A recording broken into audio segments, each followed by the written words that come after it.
Hello students, आज का हमारा टॉपिक है एंडोक्राइन सिस्टम। एंडोक्राइन सिस्टम में क्या होता है, ग्लैंड्स पाई जाती हैं। ठीक है, हमारी बॉडी है, हमारी बॉडी के अंदर बहुत सारी ग्लैंड्स पाई जाती हैं हमारे अलग अलग बॉडी पार्ट्स में। ठीक है, उन सबको मिला के एक सिस्टम बनता है जिसको कि हम क्या कहते हैं, एंडोक्राइन सिस्टम।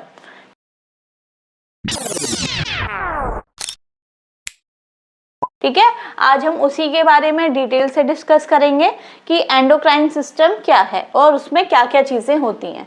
तो सबसे पहले है कंसिस्ट ऑफ ग्लैंड्स। जो एंडोक्राइन सिस्टम है उसमें ग्लैंड्स पाई जाती हैं। ठीक है, ग्लैंड्स क्या है, दैट सीक्रेट केमिकल सब्सटेंस। अब ग्लैंड्स क्या है उसके बारे में हमें पता होनी चाहिए। ग्लैंड्स मतलब ग्रंथि, जो कोई भी केमिकल सब्सटेंस को रिलीज करे, सीक्रेट करे। ठीक है, अब वो केमिकल सब्सटेंस हार्मोन्स हो सकता है, जूसेस हो सकते हैं, एंजाइम्स हो सकते हैं। ठीक है, उसमें से कोई भी चीज अगर कोई भी ग्लैंड सीक्रेट कर रही है तो उसको हम क्या बोलेंगे, ग्लैंड। ठीक है, अब ग्लैंड्स भी हमारी दो तरीके की होती हैं। ठीक है, एक होती है एंडोक्राइन ग्लैंड्स, एक होती है हमारी एक्सोक्राइन ग्लैंड्स। ठीक है, अब इन दोनों में डिफरेंस क्या है, एक है जो अपना जो भी हार्मोन्स है, ठीक है, उनको किस में छोड़ती है, डायरेक्ट ब्लड में छोड़ती है। ठीक है, ना किसी के नली के द्वारा। और एक है हमारी एक्सोक्राइन ग्लैंड्स, जो क्या है, डक्ट ग्लैंड। डक्ट ग्लैंड मतलब वो अपने जो भी हार्मोन्स है, सीक्रेशन है, जूसेस है, वो एक डक्ट के थ्रू, मतलब एक पाइप के थ्रू छोड़ती है। ठीक है, इन दोनों में यही चीज है। एंडोक्राइन ग्लैंड्स को हम क्या बोलते हैं, डक्टलेस ग्लैंड, मतलब कि उसमें कोई डक्ट नहीं होता, पाइप नहीं होता, वो अपने जो भी सीक्रेशंस हैं वो डायरेक्ट किस में छोड़ती है, ब्लड में छोड़ती है। ठीक है, सीक्रेट हार्मोन्स को सीक्रेट करती है।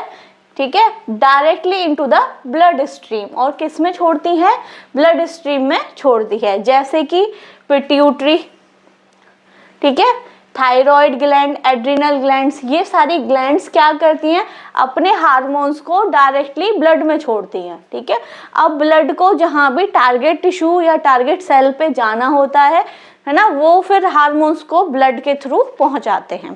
तो ये अपने हार्मोन्स किस में छोड़ती हैं, ब्लड स्ट्रीम में। तो इसीलिए इनको क्या बोल दिया है, डक्टलेस ग्लैंड, जिसको कि हम एंडोक्राइन ग्लैंड्स बोलते हैं। ठीक है, नेक्स्ट है हमारी एक्सोक्राइन ग्लैंड्स, इसको हम डक्ट ग्लैंड बोलते हैं। ये अपना सीक्रेशन डक्ट के थ्रू, पाइप के थ्रू छोड़ते हैं। Use duct to secrete substance onto the surface.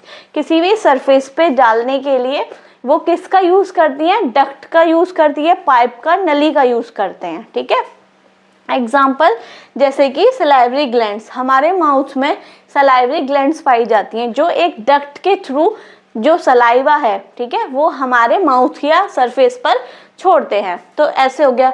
दूसरा sweat glands, same. Digestive glands, ये हमारी जीआईटी डक्ट, ये क्या करते हैं, ये डक्ट के थ्रू अपने सीक्रेशंस को उस सरफेस पे छोड़ते हैं।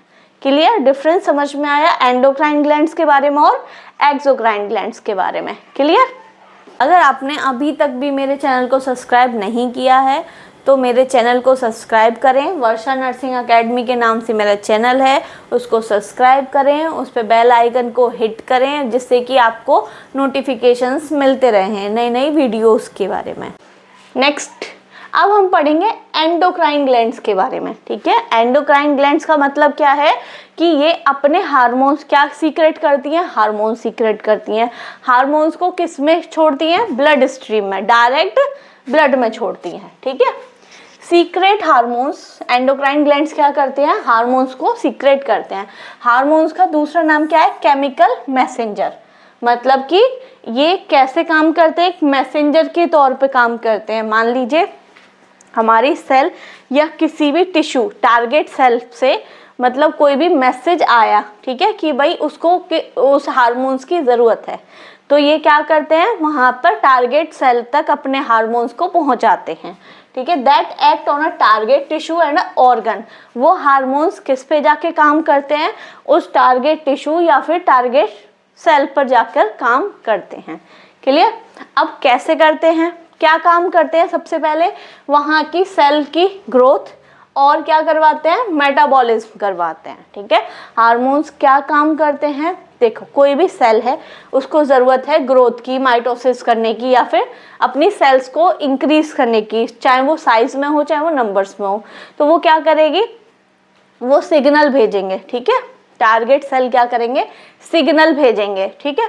सिग्नल भेजेंगे, वहां से क्या होगा, हार्मोन रिलीज होगा और अपने टारगेट सेल पर पहुंचेगा और अपना काम करेगा। क्लियर। वही इस स्टेप्स के द्वारा मैं आपको समझाती हूँ।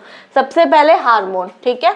हार्मोन रिलीज होगा कब, जब स्पेसिफिक स्टिमुलस कोई भी टारगेट सेल से, ठीक है, ये हमारी टारगेट सेल है, ठीक है, क्या है ये, टारगेट सेल या टिश्यू, ठीक है। यहाँ से क्या जाएगा, स्टिमुलस जाएगा, ठीक है। यहाँ से क्या गया, स्टिमुलस मतलब सिग्नल गया कहाँ पे, हार्मोन्स के पास, ठीक है। वहां से हार्मोन्स क्या हुआ, रिलीज हुआ। अब हार्मोन किसके थ्रू, ब्लड के थ्रू, ब्लड के थ्रू किस में आ जाएगा, टारगेट टिश्यू तक। अब यहाँ पे आएगा, ठीक है। इसके ऊपर रिसेप्टर्स पाए जाते हैं, ये हमारा हार्मोन है जो ब्लड के थ्रू ट्रेवल करके आ रहा है। अब bind to the specific receptor on और inside target cell, target cell के ऊपर ये क्या है, रिसेप्टर पाए जाते हैं। इस हार्मोन के लिए स्पेसिफिक रिसेप्टर्स पाए जाते हैं, ठीक है। ये इस पे जाके क्या होगा, अटैच होगा, ठीक है। बाइंड मतलब जुड़ेगा, क्लियर। फिर उसके बाद एक्शन होगा, क्लियर।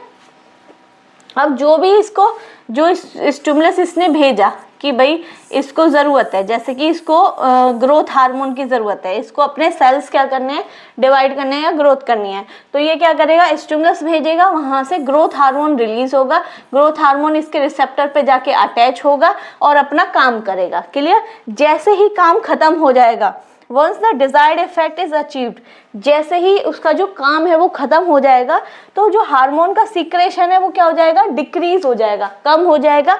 किसके थ्रू, नेगेटिव फीडबैक मैकेनिज्म, ठीक है। अब क्या होगा, जैसे ही इसका काम खत्म हो गया, मतलब इसकी ग्रोथ हो गई, ठीक है, तो फिर से क्या होगा, अब नेगेटिव फीडबैक जाएगा कि अब क्या करें, उस हार्मोन को रोक दें, रिलीज ना करें, ठीक है, कि अब जो काम था भाई वो हो गया। अब क्या करेंगे, नेगेटिव फीडबैक गया कि अब जो हार्मोन्स आप भेज रहे थे, रिलीज कर रहे थे, उसको बंद कर दो। क्लियर, समझ में आया कि हमारे बॉडी में कहीं पे भी रिक्वायरमेंट होती है किसी भी हार्मोन्स की, तो वो क्या करेंगे, पहले सिग्नल भेजेंगे, ठीक है, कि भाई हार्मोन रिलीज कर दो। हार्मोन क्या करेगा, बाइंड होगा रिसेप्टर के साथ, उस टारगेट सेल पे अपना काम करेगा। जैसे ही काम खत्म हो जाएगा, उसके बाद वही दोबारा से स्टिमुलस जाएगा, सिग्नल जाएगा कि अब काम खत्म हो गया है, इस हार्मोन को रिलीज करना बंद कर दो। तो हार्मोन क्या हो जाएंगे, रिलीज होना बंद हो जाएंगे नेगेटिव फीडबैक के थ्रू। क्लियर, समझ में आया। अगर आप मेडिकल, नर्सिंग या फार्मेसी के स्टूडेंट्स हैं और आप मेरी वीडियो देखते हैं, मेरी वीडियो देखना आपको पसंद है, तो हमारा गूगल प्ले स्टोर पर वर्षा नर्सिंग एकेडमी के नाम से ऐप है, उसको डाउनलोड करें। उस पर नए नए कोर्सेज़ हैं, ठीक है। मैथ 360 का कोर्सेज़ है, एनाटॉमी एंड फिजियोलॉजी का कोर्सेज़ है, आप उनको देखिए। आपको अगर पसंद आते हैं तो आप उनको परचेज़ कीजिए, आपको स्टडी में हेल्प मिलेगी। अब हमारे जो मैकेनिज्म है उसमें दो चीज़ होती हैं, एक होता है पॉजिटिव मैकेनिज्म, एक होता है नेगेटिव मैकेनिज्म, ठीक है। क्या होता है पॉजिटिव मैकेनिज्म, देखो जब एम्पलीफाई द स्टिमुलस, जैसे ही सिग्नल गया, ठीक है, टारगेट सेल से या टारगेट टिश्यू से सिग्नल जाता है, उसके बाद ही क्या होता है कि किसी भी हार्मोन्स का लेवल्स क्या है, इंक्रीज करते हैं या उसको रिलीज करते हैं, ठीक है। कोई स्टिमुलस जाएगा, सिग्नल जाएगा कि भाई अब इस हार्मोन की ज़रूरत है, जब भी तो उस हार्मोन्स को रिलीज करना शुरू करेंगे, ठीक है। अब हार्मोन्स का रिलीज होना बढ़ गया, ठीक है। जब तक ये हार्मोन रिलीज होता रहेगा, जब तक कि वो काम कंप्लीट नहीं हो जाता, ठीक है। एग्जाम्पल के तौर पे कि कोई ऑक्सीटोसिन क्या है, हार्मोन है, ठीक है। ये कब रिलीज होता है, ड्यूरिंग चाइल्ड बर्थ, जब डिलीवरी होती है, ठीक है, जब बेबी का बर्थ होता है, चाइल्ड बर्थ होता है, ठीक है। तो हमारी बॉडी को क्या सिग्नल जा रहा है कि जब तक चाइल्ड की डिलीवरी नहीं हो जाती, उसको ऑक्सीटोसिन क्या करना है, रिलीज करना है। क्लियर, तो ये क्या है, पॉजिटिव मैकेनिज्म है। क्लियर। अब stimulates stronger contraction until delivery, जो ऑक्सीटोसिन है वो क्या कराता है, कॉन्ट्रैक्शन कराता है, मतलब कि जो पेन है वो इंक्रीज करता है, जिससे कि जो बेबी की डिलीवरी है वो जल्दी से जल्दी हो जाए। जैसे ही डिलीवरी हो जाती है, मतलब कि चाइल्ड की डिलीवरी हो जाती है, मतलब बच्चा बाहर आ जाता है, ठीक है। उसके बाद ऑक्सीटोसिन क्या हो जाता है, बंद, रिलीज बंद, ठीक है। तो वही है, उसने अपना क्या करा, पहले काम खत्म करा, जब तक काम खत्म नहीं होगा तब तक वो हार्मोन्स को रिलीज करते रहेंगे। अब एक बार काम खत्म हो जाता है, उसके बाद नेगेटिव जो फीडबैक है वो काम करता है। अभी तक पॉजिटिव फीडबैक काम कर रहा था कि भाई हमारे बॉडी को सिग्नल जा रहा था कि हार्मोन्स को निकालते रहो जब तक कि वो काम नहीं हो जाता। जैसे ही काम खत्म, ठीक है, after completion of the process, जैसे ही वो प्रोसेस कंप्लीट हो गया तो एक्शन इज रिवर्स्ड। एक्शन क्या हो जाएगा, रिवर्स्ड हो जाएगा, ठीक है। रिवर्स कैसे, कि जो हार्मोन्स रिलीज हो रहा था उसको क्या कर देंगे, बंद कर देंगे या तो कम कर देंगे, ठीक है। वो एक्शन क्या हो गया, रिवर्स हो गया। स्टिमुलेट द मेंटेन होम्योस्टेसिस क्यों होता है भाई, हमारी बॉडी में कोई भी चीज़ है, मान लो कोई हार्मोन है और वो निकलता ही जाएगा, तो हमारी बॉडी का जो इंटरनल होम्योस्टेसिस है, जो अंदर का एनवायरनमेंट है, वो डिसबैलेंस हो जाएगा। मान लो कोई भी चीज़ है और वो बॉडी में रिलीज होती जा रही है, तो भाई बॉडी क्या हो जाएगी, दिक्कत में आ जाएगी, ठीक है। तो एक हमारी बॉडी में इंटरनल होम्योस्टेसिस होता है, जैसे ही काम कंप्लीट हो जाता है फिर नेगेटिव फीडबैक लगता है, ठीक है। तो नेगेटिव फीडबैक जब लगता है कि अब इस हार्मोन्स को रोक दो, काम कंप्लीट हो गया है, ठीक है। इस तरीके से ये जो हार्मोन्स हैं वो हमारी बॉडी में काम करते हैं, जैसे कि regulation of the blood glucose level by insulin and glucagon. जैसे कि हमारी बॉडी में ब्लड का जो शुगर का लेवल है, ग्लूकोज का लेवल है, वो बढ़ जाता है। मान ली कोई है जिसने शुगर ज़्यादा खा लिया, ठीक है, तो हमारी बॉडी क्या करती है, इंसुलिन और ग्लूकागोन हार्मोन्स को रिलीज करती है उसको रेगुलेट करने के लिए, ठीक है ना। तो हमारी बॉडी इंटरनली ही हमारी बॉडी में होम्योस्टेसिस बैलेंस बना के चलती है कि अगर कोई चीज़ ज़्यादा है तो उसको रेगुलर करने के लिए, बैलेंस करने के लिए हमारी बॉडी हार्मोन्स रिलीज करती है, ठीक है। इस तरीके से ही जैसे थायराइड हार्मोन्स को रेगुलेट करने के लिए T3 T4 को निकालते हैं, ठीक है। इस तरीके से ये प्रोसेस चलता है, पॉजिटिव फीडबैक मैकेनिज्म और नेगेटिव फीडबैक मैकेनिज्म, क्लियर। अब हमारी बॉडी में डिफरेंट एंडोक्राइन ग्लैंड्स हैं, ठीक है, उनके बारे में पढ़ते हैं और इनको सबको एक एक करके डिटेल में डिस्कस करेंगे, स्टडी करेंगे। तो हमारी बॉडी में कितनी तरीके की ग्लैंड्स पाई जाती हैं, ठीक है। सबसे पहले है हमारी पीनियल ग्लैंड, ठीक है। ये कहाँ पाई जाती है, ये हमारे जो वेंट्रिकल्स है ना ब्रेन में, ठीक है, वेंट्रिकल्स है वहाँ पर पाई जाती है, उसके रूफ पर पाई जाती है। कौन सी gland, pineal gland, clear. Next है हमारी पिट्यूटरी ग्लैंड, ठीक है।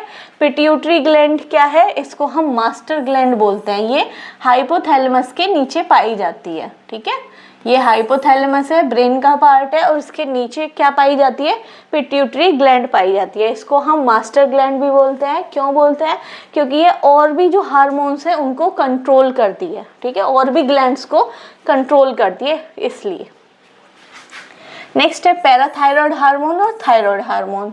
ये हमारे लैरिंग्स वाले पार्ट में पाए जाती हैं, ठीक है, थायरॉयड और पैराथायरॉयड ग्लैंड्स। नेक्स्ट है हमारी थाइमस, ये हमारे चेस्ट रीजन में दिख रहा है आपको, ये क्या है, थाइमस ग्लैंड, ठीक है।